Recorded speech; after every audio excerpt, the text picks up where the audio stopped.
눈이 피로해서 먹고 식후에 도움이 되라고 먹고 이제는 나이가 들고 주변에서도 많이 챙겨 먹으니까 또 먹고 다양한 이유로 영양제를 챙겨 드실 겁니다.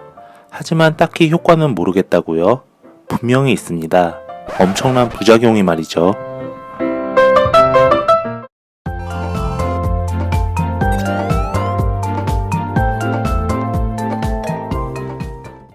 여러분 안녕하세요. 건강을 전하는 3분 건강 시간입니다. 병원에서의 처방약은 전문가의 처방이 이루어지는 것에 반해 영양제는 시중에서 누구나 쉽게 구입할 수 있다 보니 이것저것 영양제를 챙겨 먹다 보면 의도치 않게 몸에 무리를 줄 수 있습니다. 특정 영양성분은 잘못 섭취하거나 과도하게 섭취하는 경우 간에 큰 무리를 줄 수도 있습니다. 간은 체내에 들어온 약물이나 독소를 해독시키는 역할을 합니다. 또한 비타민을 저장해 활성화시켜주는 역할도 하고 있는데요. 그렇다면 내 몸에 간이 문제가 생겼는지는 어떻게 알 수 있을까요? 간의 기능이 저하되면 특별한 이유 없이 지속적인 피로감과 상복부의 통증이 느껴지며 소화 기능이 떨어지게 됩니다. 소변과 대변의 이상으로도 간 기능 문제를 알 수 있습니다. 간 기능에 이상이 생길 경우 빌리루빈이라는 물질이 대변이 아니라 혈액으로 빠져나가게 되기 때문에 대변의 색이 하얗게 되고 혈중 빌리루빈은 소변으로 나오게 되면서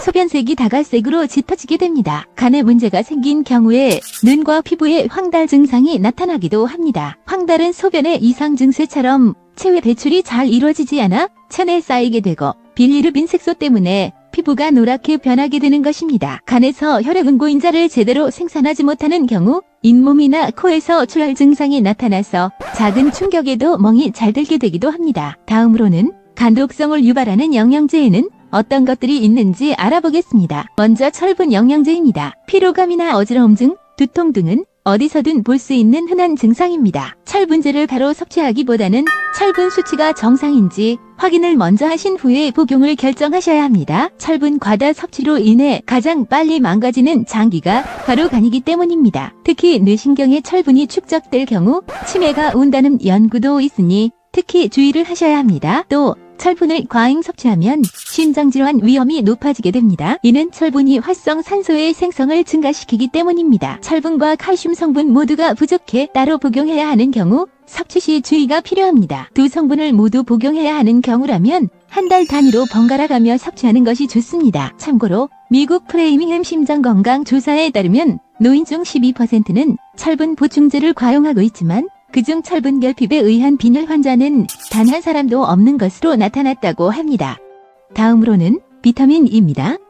수용성 비타민 C, 비타민 B의 경우에는 필요한 양을 제외하면 소변으로 배출되어 큰 문제가 없지만 간이 나쁜 사람이라면 고용량으로 정제된 베타카로틴의 비타민 A와 B의 과다 섭취를 주의하셔야 합니다. 비타민 D의 작용이 뼈를 넘어 인체 곳곳에 좋은 영향을 미친다는 것도 밝혀졌기 때문에 오히려 전문가들은 비타민 D의 섭취량을 1일 400IU보다는 상한선인 4000IU만큼을 섭취하는 것을 권고하고 있습니다. 다이어트를 위해 녹차 추출물을 마시는 분들의 경우에는 간독성을 주의하셔야 합니다. 이는 녹차 추출물인 카테킨이 과복용할 때 간에 손상을 주기 때문입니다. 많은 분들이 드시는 홍삼 제품의 경우 의학계에서는 근거가 부족한 건강식품으로 본다고 합니다. 한 50대 여성의 경우에는 간 수치가 올라 의사는 술이나 비만, 담배 등 간 수치를 올릴 만한 요소들을 찾아보았으나 별다른 원인을 밝혀낼 수 없었지만 홍삼 제품 섭취를 2주간 중단하자 간 수치가 정상으로 회복되었다는 사례도 있습니다.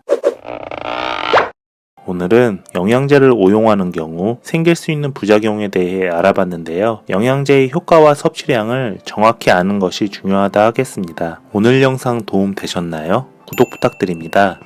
이 영상이 도움이 됐다고 생각하시면요. 유익했다고 생각이 드시면 좋아요도 부탁드립니다. 그럼 다음 영상까지 모두 건강하시길 바랍니다. 감사합니다.